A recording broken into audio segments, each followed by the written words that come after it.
ஓம் முருகா போற்றி, கந்தா போற்றி, கடம்பா போற்றி, கதிர்வேலா போற்றி, அறுபடை வீடு கொண்ட முருகப்பெருமானே போற்றி போற்றி. என் செல்ல குழந்தையே, சவால் விட்டு சொல்கிறேன், இன்னும் 10 நிமிடத்திற்குள் இதை நீ கேட்டிருந்தால் மிகப்பெரிய அதிர்ஷ்டம் உன்னை தேடி வரும். ஆம் செல்லமே, இது திருச்செந்தூர் முருகனின் அருள் வாக்கு. உனது வாழ்க்கையை என்னிடம் ஒப்படைத்தபின், என் கரங்களை இறுக்கி பிடித்த பின் மனதில் ஏன் இவ்வளவு குழப்பம்? இந்த முருகப்பெருமான் நான் இருக்கிறேன் என்பதை மறந்து விட்டாயா? என் பிள்ளையாகிய நீ என்னை நம்பி வந்து விட்டாய். உன்னை காக்க வேண்டியது எனது கடமை அல்லவா? நீ வருத்தப்படாமல் உன் கடமைகளை நீ செய்து கொண்டே இரு. உன் லட்சியத்தை நோக்கி சென்று கொண்டே இரு. பிறகு எல்லாம் நல்லதாகவே நடக்கும். நம்பிக்கையின் மறு உருவம்தான் நான். என்னை நம்பி வந்தோரை நான் கைவிட்டதும் இல்லை, கைவிடுவதும் இல்லை. யாம் இருக்க பயமேன், வேலுண்டு வினையில்லை முருகா என்றுதானே நீ இருக்கிறாய். அப்படி இருக்கும் பட்சத்தில் வாழ்க்கையில் ஒவ்வொருவருக்கும் நல்ல நேரம் வரும். எல்லோருக்கும் நல்ல நேரம் வரத்தான் செய்யும். அதை சரியாக பயன்படுத்தி கொண்டால்தான் உனக்கான பல நல்லதொரு நிகழ்வுகள், மங்களங்கள் நிச்சயமாக உண்டாகும். அந்த நேரம் இப்பொழுது இன்னும் 10 நிமிடத்தில், நீ கேட்ட நிமிடத்தில் 10 நிமிடத்தில் உனக்கு வந்து சேரப்போகிறது அந்த அதிர்ஷ்டமான நேரம். ஆம் செல்லமே, உன் வாழ்வில் ஒரு அதிசயத்தை இந்த முருகப்பெருமான் நடத்தி காமிக்கப் போகிறேன். அதை அனுபவிக்க நீ தயாராக இரு. எத்தனை துன்பங்கள் வந்தாலும் மனம் மட்டும் வருந்தாதே. உன் வாழ்க்கை என்னுடைய பொறுப்பு. வாழ்க்கையில் நான் செய்ய நினைத்தது எல்லாம் எதுவும் தடைபடாது. உனக்காக யார் இருந்தாலும் இல்லாமல் போனாலும் இந்த முருகப்பெருமானின் துணை என் பிள்ளையான உனக்கு எப்போதும் உண்டு. வாழ்க்கையில் கஷ்டங்கள் வந்து உன்னை சபித்து விட்டதாக எண்ணுகின்றாய். நிச்சயமாக இல்லை. ஆனால் அந்த கஷ்டங்கள் உன்னையும் உன் வாழ்க்கையையும் நல்ல திசையில் போக காரணமாக இருந்ததல்லவா? அதை நீ முழுமையாக நம்புகிறாய் அல்லவா? நீ போகும் பாதையில் முட்கள் உன்னை குத்தி வழியெடுத்தது என நீ உணர்கின்றாய். அது சரிதான். ஆனால் அந்த முட்கள் உன் கால்களில் குத்தாவிட்டால் நீ மேலே நிமிர்ந்து கொண்டுதான் நடந்திருப்பாய். கீழே குனிந்து பாதை எப்படி இருக்கிறது என்று பார்த்திருக்க மாட்டாய். ஆகவே உன் கவனம் கீழேயும் பாதையிலும் இருக்க வேண்டும். கீழே படுகுழியும் இருக்கலாம் என்று அந்த சிறிய முள் மூலம் உனக்கு நான் காண்பித்தேன். நீயும் அதனுடைய உட்கருத்தை புரிந்து கொண்டாய் அல்லவா? நிச்சயம் நீ வாழ்க்கையில் ஜெயிப்பாய். அதே சமயத்தில் நீ என்ன நினைக்கின்றாய் உன் மனதில் என்று எனக்கு நன்றாக தெரியும். அதை இந்த முருகப்பெருமான் கண்டிப்பாக செய்து தருவேன். உன் துன்பங்கள் தொலையும், விருப்பங்கள் நிறைவேறும். உன் பிரார்த்தனை வீண் போகவில்லை. அப்படித்தானே? உன் பிரார்த்தனை பலிக்கப் போகிறது. தாழிடப்பட்ட கதவுகள் என் நுழைவை தடுத்துவிட முடியாது. நான் உன்னை அங்கு காத்து கொண்டு அமர்ந்து உள்ளேன். நீ எங்கிருப்பினும் என்னை நினைத்துக்கொள். முருகா முருகா என்று என்னை மட்டும் நினைத்துக்கொள் மனதார. உன்னை எத்தனையோ பேர் வீழ்த்தி பார்க்க ஆசைப்பட்டார்கள், இழிவாக்க ஆசைப்பட்டார்கள். எதுவும் நடக்கவில்லை, முடியவில்லை.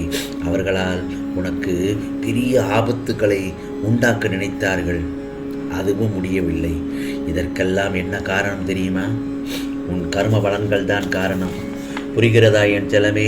நான் இந்த முருகப்பெருமான் உன்னோடு இருப்பதை மறந்து இது போன்ற செயல்களில் அவர்கள் ஈடுபட முயற்சி செய்தார்கள். எனது அனுமதியின்றி உன்னை தொட முடியுமா? இவற்றையெல்லாம் யார்தான் செய்கிறார்கள், என்ன காரணம் என்றுதானே நீ என்னிடம் கேட்கிறாய். சற்று யோசனை செய்து பார். வேறு யாருமே இல்லை, உன்னை சுற்றி உள்ளவர்கள்தான். உன்னை சுற்றி நீ நல்லவர்களை தவறையும் மற்றவர்களுக்கு இடம் கொடுத்திருக்கிறாய். உனக்கு உன் மீது நம்பிக்கை இல்லை, அப்படித்தானே? முதலில் உன்னை நீ மாற்றிக்கொள். பிறகு நடக்கப் போவதை கண்டு நீயே ஆச்சரியமாக பார்ப்பாய். நான் உன்னை அழைக்கின்றேன், வா, விரைந்து வா. நான் அழைத்தால் மட்டுமே உன்னால் வர முடியும்.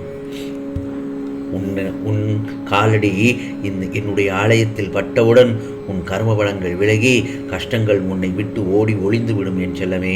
அந்த நேரத்திலிருந்து பார், உனக்கு நல்ல நேரம் ஆரம்பிக்கும். வாழ்க்கையில் உன்னை உயர்ந்த நிலைக்கு இந்த முருகப்பெருமான் கொண்டு போகப் போகிறேன். இது என்னுடைய அருள் வாக்கு மற்றும் சத்திய வாக்கு. அதே நேரத்தில் என் செல்லப்பிள்ளையே, உன் செய்கைகள் எல்லாம் மற்றவர்களை புரிந்து நடக்கின்ற குணம் கொண்டதாய் இருக்கிறது. ஆனால் சில நேரம் மற்றவர்கள் உனக்கு தரும் வேதனை, வலி, துன்பம் இவை அனைத்தும் தான் உன்னை மாற்றி இருக்கிறது. நான் சொல்வது சரிதானே?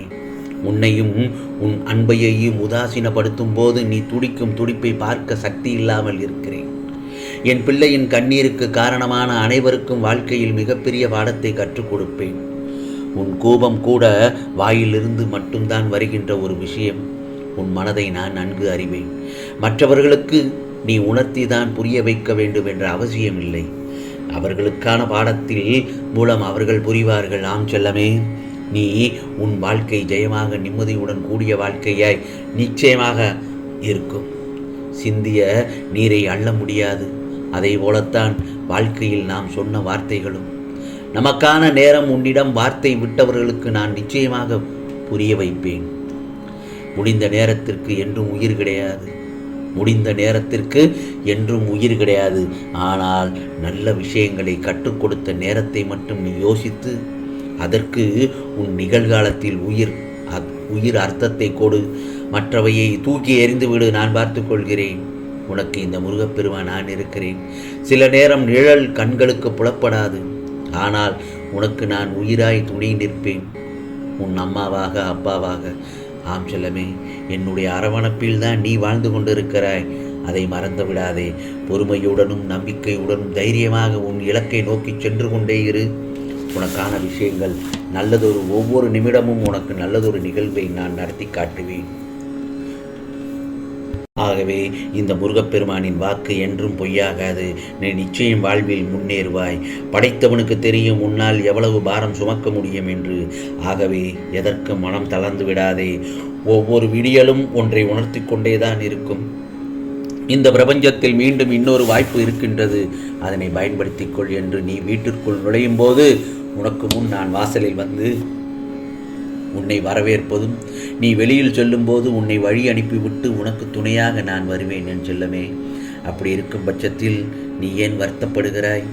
நிச்சயமாக உன் பக்கம் இருக்கும் நல்லதொரு நியாயத்தை மற்றவர்களுக்கு புரிய வைப்பேன். மரியாதை இல்லாத இடத்தில் நின்று கூட பேச வேண்டாம். எல்லா உறவுகளும் கண்ணாடி போலத்தான். உடையாத வரை ஒரு முகம் உடைந்து விட்டால் பல முகம். ஆம் செல்லமே, நீ யாருக்கும் கெடுதல் செய்யவில்லை என்று எனக்கு நன்றாக தெரியும். உண்மையை மட்டும் பேசிப்பார். குணத்தால் கிடைக்கும் புகழ் உனக்கு கிடைத்து நிச்சயம் மகிழ்ச்சி பெறுவாய். இது முருகப்பெருமானின் அருள் வாக்கு, சத்திய வாக்கு. உனக்கானது எல்லாம் நிச்சயமாக நல்லது நடக்கும். நல்லதே நடக்கும். அதுவும் நன்மையாகத்தான் நடக்கும். ஓம் சரவண பவ. ஓம் சரவண பவ. ஓம் சரவண பவ.